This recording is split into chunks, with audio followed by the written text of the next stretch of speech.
Alright, hi. I was following a tutorial by Armory Blender, I think is what the channel's called.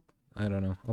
Yeah, anyways, following a first-person tutorial for Armory 3D, and I was having a problem with the camera extents node setup that he did. It just wasn't working for me. So what I did is, instead of using the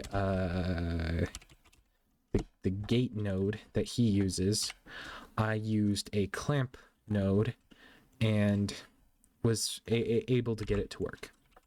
So I just want to show you the results, and maybe explain. So I can't look any more down, and I can't look any more up. There we go. Done. So just to quickly explain it, I got the local rotation of the camera origin, converted it to Euler angles, radians, x, y, z, whatever, angle to a vector, separated the vector, because before it was just a rotation to a vector, I believe.